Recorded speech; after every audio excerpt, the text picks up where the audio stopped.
Great to have you.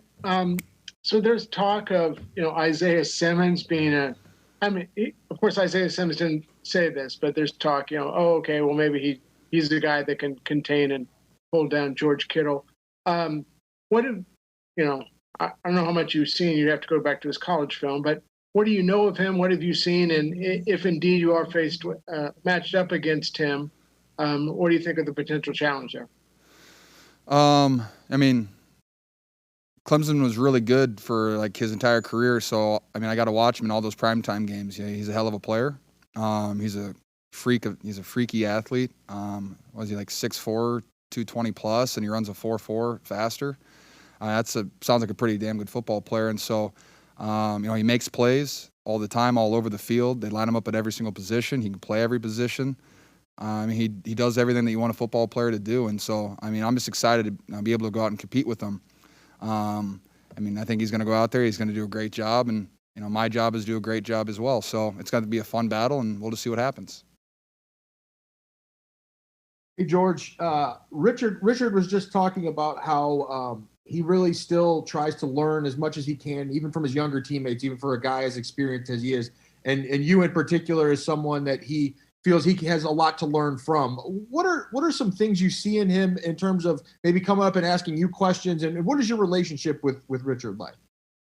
Two things. One, are you in the dark right now? Nice. There's no such thing as dark. There's nothing but yeah, dark. Okay. Yeah, sure. Whatever. Nice.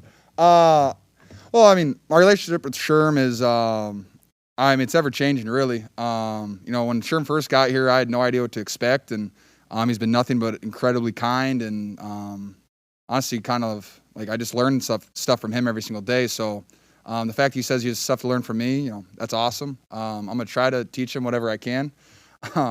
But Sherm's a guy that he observes really well. I think he observes the entire locker room. He asks questions to different guys just to see how they respond to things.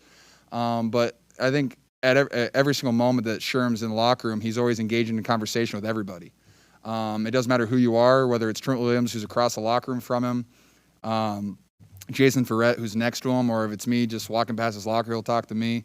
He's all over the locker room, always talking to guys. I mean, after practices, him and Jimmy are looking at film, talking about why Jimmy threw a certain ball this way and stuff.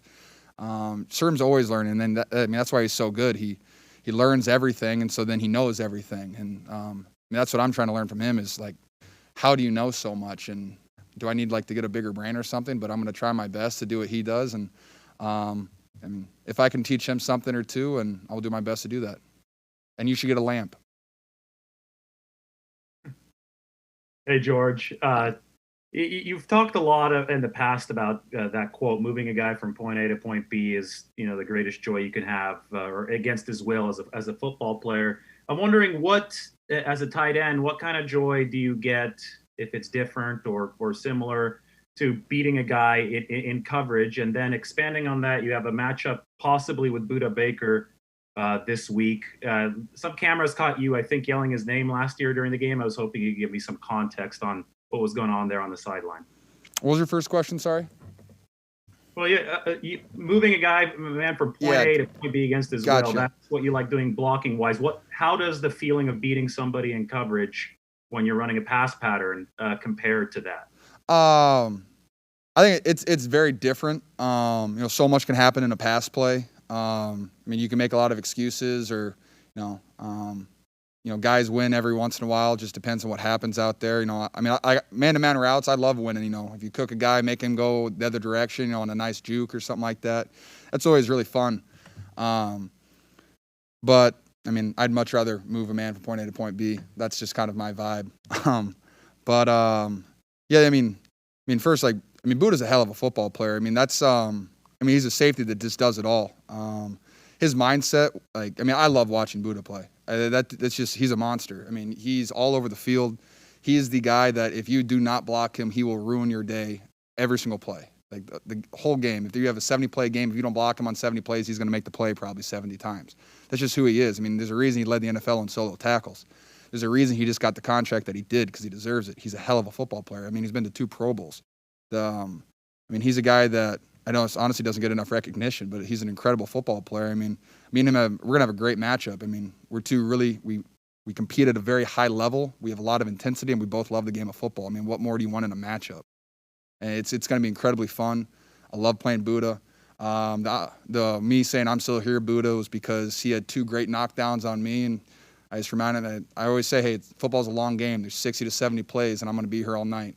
So that's just kind of my mindset. Like, you might get me once or twice. And I think Marshawn Lynch said that, just don't get got more than, I get you. So something like that, I think. But just go out and play every single play, and I'm looking forward to playing Budda.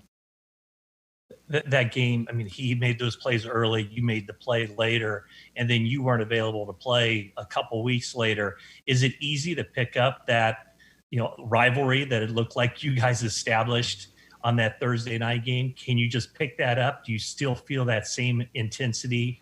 And have you expressed, or has he expressed, his admiration for your game like you've expressed for his game?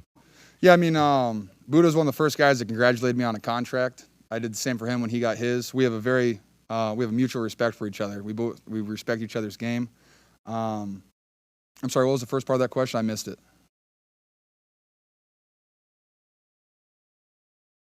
I guess it was more, because you got hurt on that Thursday game and you missed the game 2 weeks later. Sorry, How I difficult got it. was it to not be able to have that rematch right away? Oh, I mean, yeah, that was not fun to miss that game. I'm going to say this, like, if I don't bring the intensity, that's the guy that does it every single play. I mean, I'm watching, tape from their Week 17 game against the Rams, and they both weren't playoff teams, right?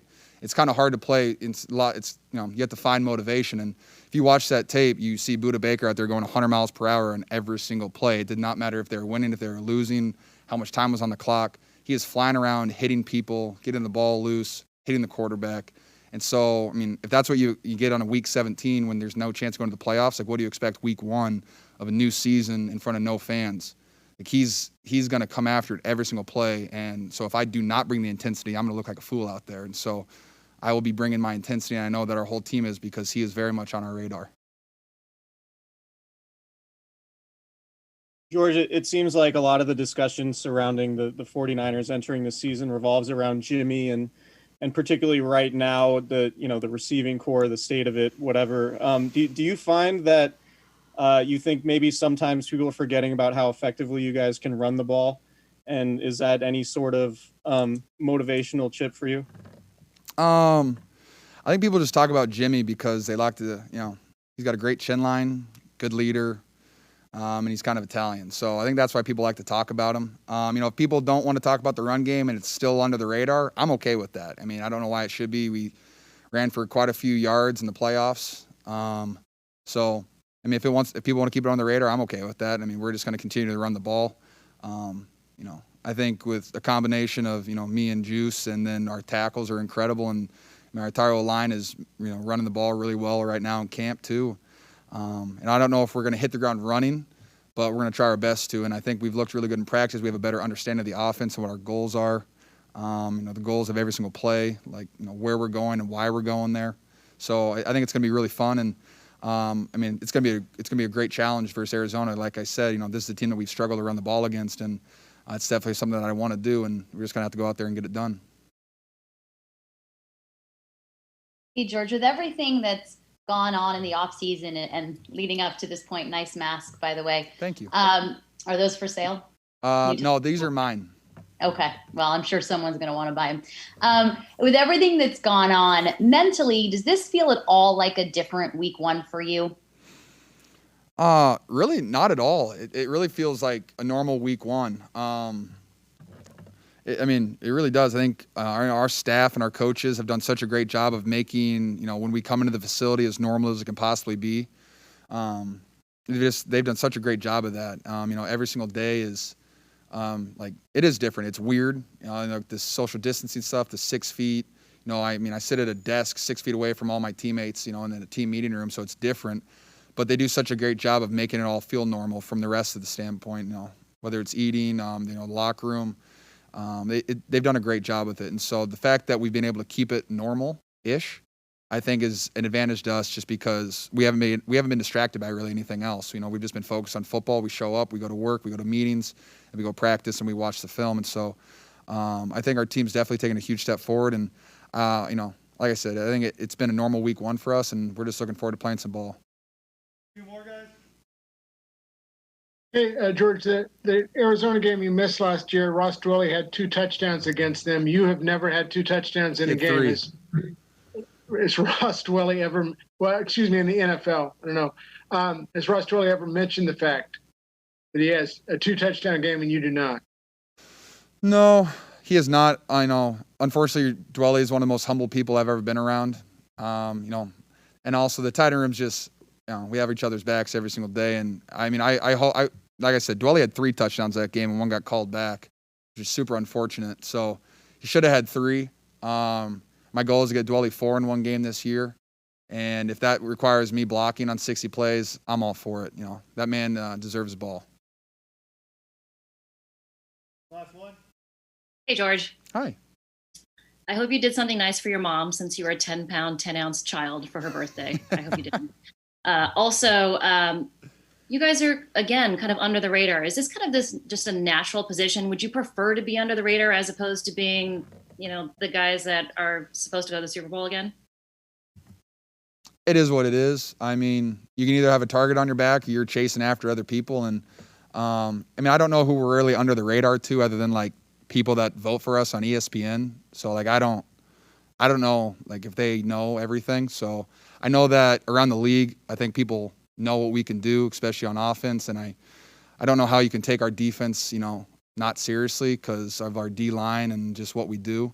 So I don't think anyone in the league, is underestimating us. And so we have to play at a high level every single week. We're not going to get freebies. We know that. And if we don't play at a high level, then we're not going to win games. And we're going to get everybody's best shot, whether they're the Baltimore Ravens, the Saints, the Chiefs, or if it's, a lower team. But, it doesn't really matter. We're going to get everyone's best shot no matter what it is. And if we don't show up, we're not going to win. So our goal is to show up every single Sunday and whoop up on some people.